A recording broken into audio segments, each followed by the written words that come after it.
Hey, I'm throwing a timestamp on the video for the actual hands-on discussion. I wanted to talk about some other things first prior to getting to that.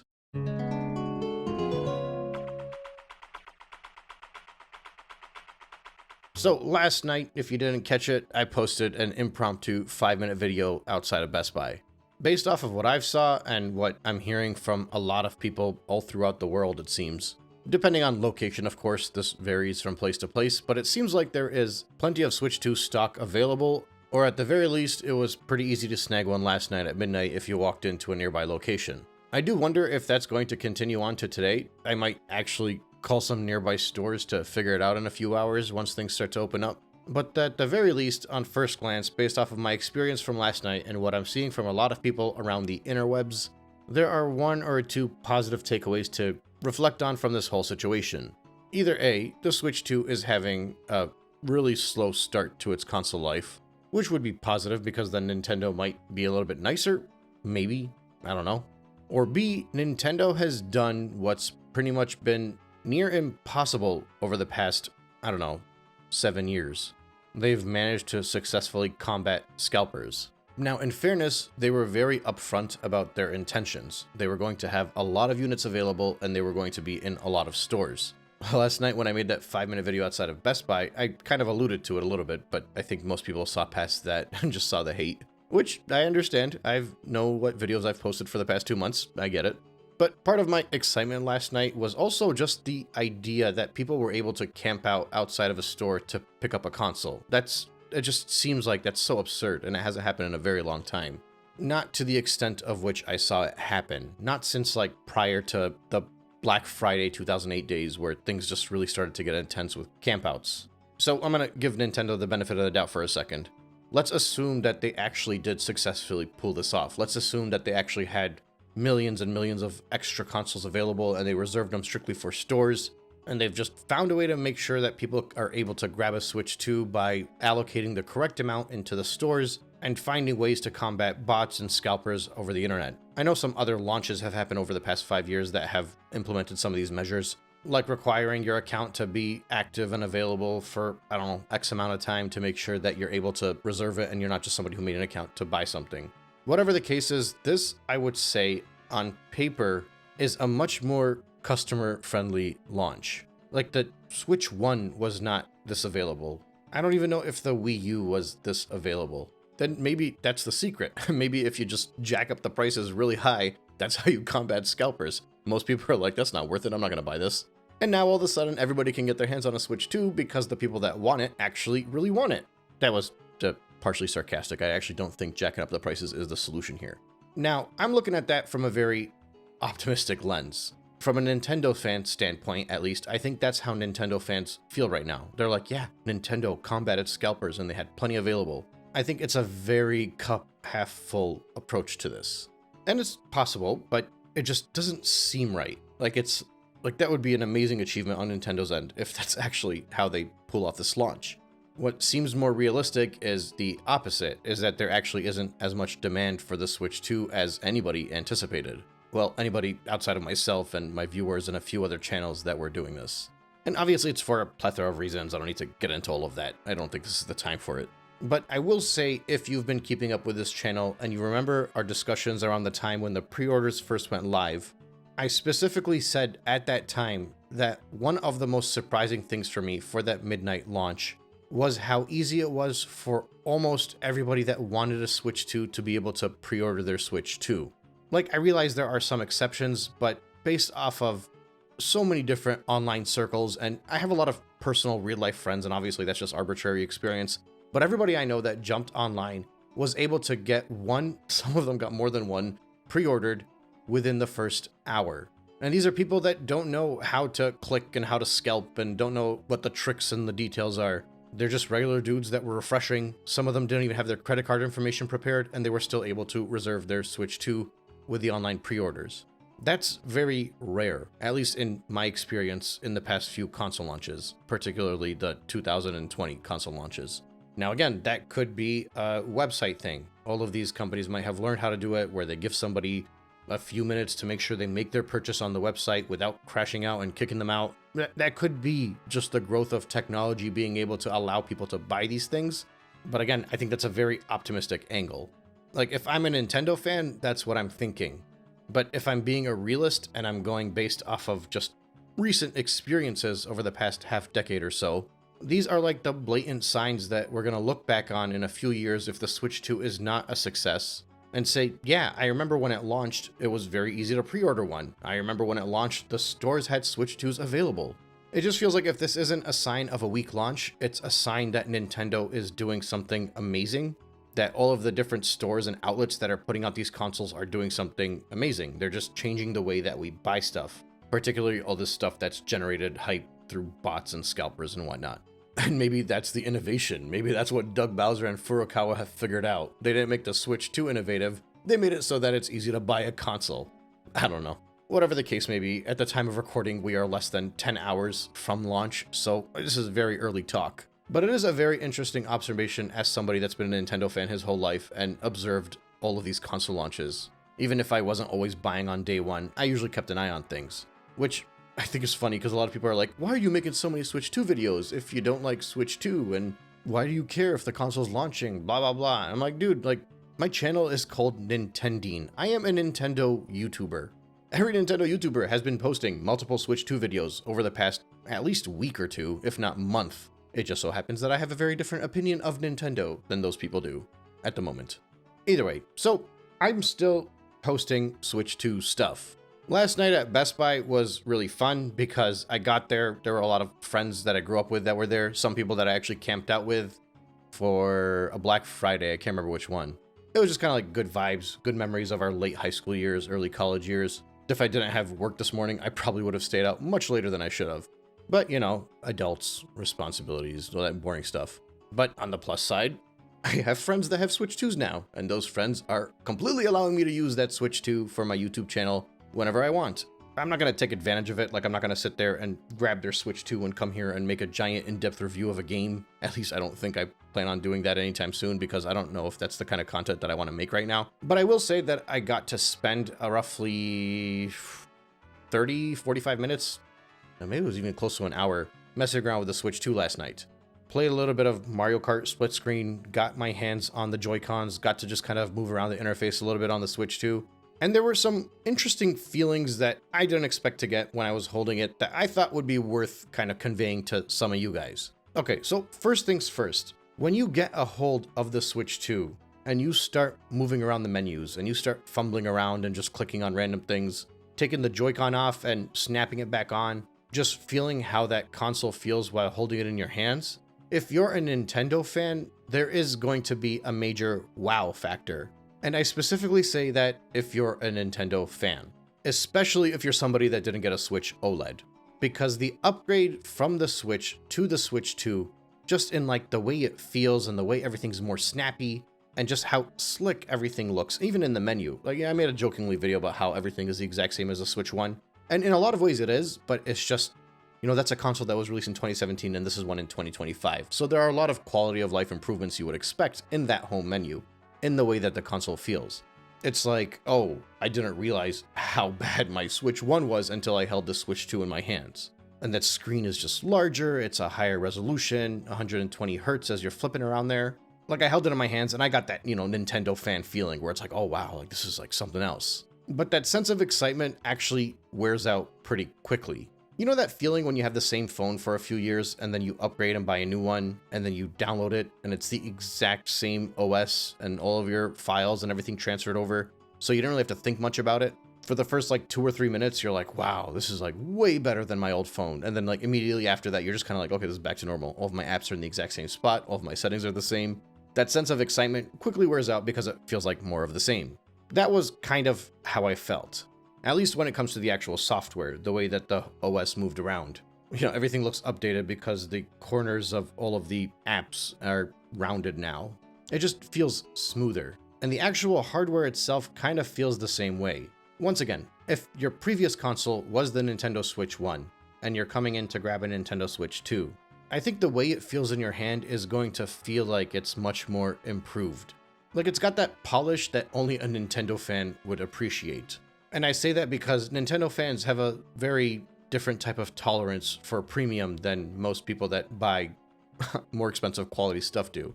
Like, you get a lot of people talking about how premium this device feels in their hand, and it's like, well, yeah, if you've been holding a Switch 1 for the past 7 years, of course this would feel like it's premium. That's kind of the vibe that I got. Like, it feels like a drastic improvement, but it's an improvement on a console that came out in 2017. Like, it's nice to look at, but it gives me... I don't mean this in a harsh way because you guys know how I feel about the Wii U, but it gives me major Wii to Wii U feelings. Like that feeling where the Wii U was a white rectangular console and then you bought this slick black one, and just putting them side by side, it felt like this was the next natural evolution. And when I first got that Wii U, I thought that was like such a premium looking device. But then over time that wears off very quickly. I got kind of the same vibes. It's like you have your Switch 1 and your Switch 1 is just, you love it. It's your Switch 1. And then you get the Switch 2 and it's like, oh, like this is definitely, like they worked on the ergonomics here to update it. But it's not like really that groundbreaking. Like the Joy-Cons still feel like Joy-Cons. The sticks, I don't know how to explain the sticks. I've been trying to figure out exactly how I want to word it, and I don't really have a way to word it. Like they don't feel exactly like the original Joy-Cons, but they feel very close to them. They feel flimsy, but they're a lot more snappy. They're a lot tighter. I don't know if it's because a lot of my Joy-Cons are multiple years old now, so they don't feel as tight, or if I'm just overthinking it. But for the most part, they don't feel that different, and that's whether you're playing in handheld or if you're holding the Joy-Con sideways. I didn't really try it out with a split Joy-Con feel. I'd ever play like that anyway, where it's just you have one Joy-Con in each hand and you're playing. And I didn't try them out in the grip, but I will say that I am one of the few people that enjoyed using my two Joy-Cons inside a single grip, even though I prefer my Pro Controller. And in a hypothetical scenario where I do eventually get the Switch 2, I have no intention on buying any new Joy-Cons or any new controllers as long as the old stuff still works on it, which obviously it does. But yeah, I mean, that's kind of like the point though. Everything here just feels the same, but better. And I've been making jokes about that for the past couple of weeks about how it's the exact same. This is genuinely a better product than the Switch 1. If you are a Nintendo fan that's been using the Switch for 5-6 years, you haven't gotten a Steam Deck, you haven't messed around with other handhelds, when you grab this, I think you're actually going to feel that Nintendo magic. It's gonna be like, wow, like this is a much better Switch. The problem is that feeling will wear off pretty quickly. Like you got the console, you set it up, normally you get something new and you just kind of want to go through all the settings and go through all the themes and, make a avatar and whatever else. Like you don't do any of that here. So it's just that initial feeling quickly wears out and you want to go play games at that point. This is where, in my opinion, Welcome Tour would have been perfect. Because easily at that point you could be like, you know what, let's see what this console has to offer. And then you click on that and it just gives you a tutorial of everything, of all the new hardware, of how everything feels, how snappy everything moves, the mouse controls. Because Welcome Tour looks very appealing on the surface if you consider it as like this cute little pack-in thing that Nintendo included. Kind of like those 3DS AR cards where like your face flies around in that little helmet and you can mess around with that. Like just something where it's like when you first get the console, it's like, okay, here's something to test out the hardware on. I actually think Welcome Tour would have been perfect at that point because I was holding the Switch in my hand already and I was like, oh yeah, I could click on it here and then go through it. But instead, everything on the home screen is basically everything from the Switch 1. The addition to that was GameCube. So you click on GameCube, F-Zero GX is available. We played like 5 minutes of that.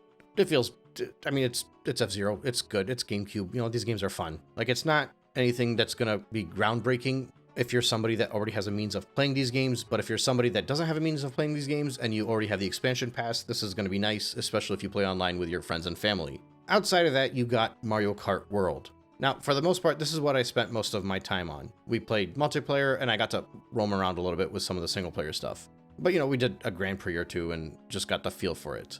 So, here's the thing. And look, I'm trying to be as positive as I can about this. And I'm not saying this from an angle of somebody that wants Nintendo to fail. Like, that's a whole different discussion. I'm saying this as a Nintendo fanboy, as a gamer that's grown up playing Nintendo.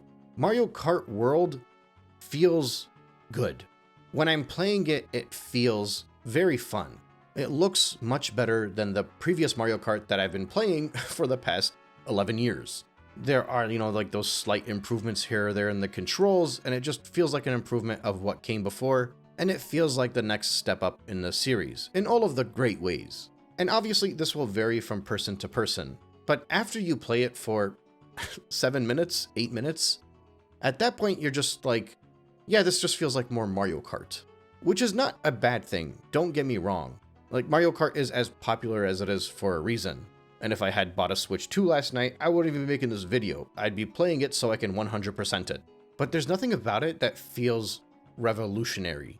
There's nothing about it that feels truly groundbreaking. There are more racers on the screen, I'll give it that. The knockout mode is pretty fun too. But in general, it just feels like more Mario Kart, which again, is good, but it's also not really, how do I put this? Not really worth $80 and not really feeling like it's a next-gen title. Like, I'm not a game designer, right? I don't know tech limitations and whatnot, but this very much just felt like a Nintendo Switch game. And I will say that for myself, for a Nintendo fan, I would be completely okay with that. But it's kind of like the same as the console. You grab it in your hands and it feels really cool, and then after a few minutes, it's just kind of like, well, yeah, this is the same thing. When you're playing Mario Kart, you got that same vibe. And once again, at that point, I felt like it was missing something. Like for the console, I felt like if Welcome Tour was packed in, that would have extended that feeling of like, oh, this is a really cool thing. You know, in the Wii, for example, you started making Miis. You know, when you're making Miis on the Wiis, you were pointing the controller out there and messing around with it. That in and of itself was a new experience. Welcome Tour would have provided that for the Switch. But as far as the software side of things, Mario Kart didn't feel like a new experience. It just felt like more Mario Kart. Also, I thought it was kind of funny. You guys probably already know this because I'm sure many of you have watched videos on Mario Kart already. But you know how they're like talking about all 4 tracks are connected and it's no longer you stop the race and you go to a different track or whatever? That's like completely blown way out of proportion. After you're done your first race, at the start of the next race, it just kind of has like this little dirt road that connects the 2 tracks. And basically everything restarts again and you're ordered in the same way. But instead of being in front of a starting line at the next track, you just start on that dirt road and that leads you into the next track. And it's really not groundbreaking. Nothing about it changed. You're not racing all 4 tracks in a single race. It's still a regular Grand Prix with 4 different races. They just have like a little bit of a dirt road connecting it. You will be placed based off of your finish and you'll get the 3, 2, 1 go and get to do your drift boost and it starts the race over. But yeah, like I think you have the free roam option and the ability to run around the open world and do some of those missions. And those are fun. Like I'm not gonna say they're boring, but they're kind of fun in the same way that, what's that single player mode in Ultimate called? The Spirits mode or whatever, where you're just kind of running around the overworld and you do a fight and you're like, oh, this is really cool.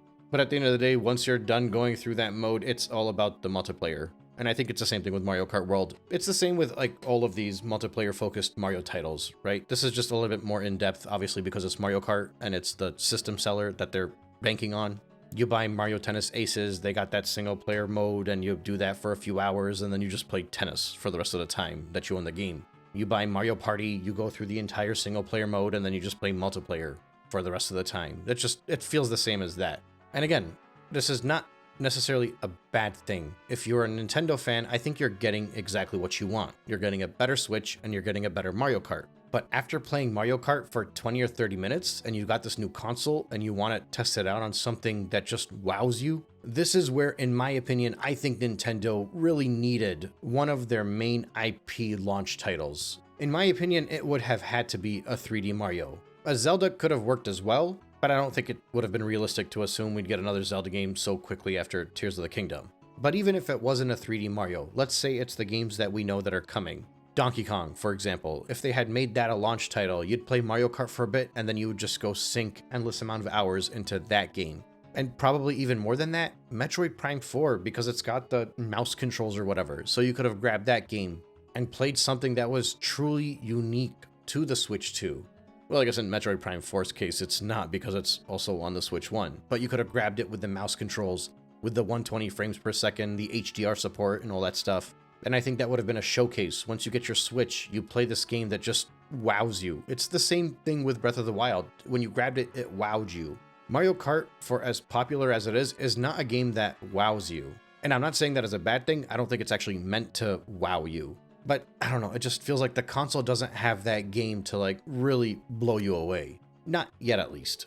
Now, that's obviously in part because they're relying on the Switch 2 edition upgrades of Zelda, Tears of the Kingdom, and Breath of the Wild. My friend didn't have either of those, so maybe that would have been what I thought was amazing, going back to revisit Breath of the Wild again, this time with stability. But you know, even if they took the worst game on the Switch 1 that needed the best help, like the Pokemon games for example, and you were to experience it with the Switch 2 for the first time in a long time, and it performs better, at the end of the day, on the back of your mind, that's a Switch 1 game. That's not a new experience.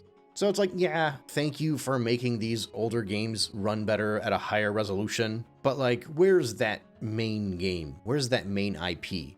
Where is the Nintendo Switch 2's Breath of the Wild? Where is the Nintendo Switch 2's Mario Odyssey? Bonanza could be that game, I don't know, but they should have had a game of that caliber launching with the console, I think.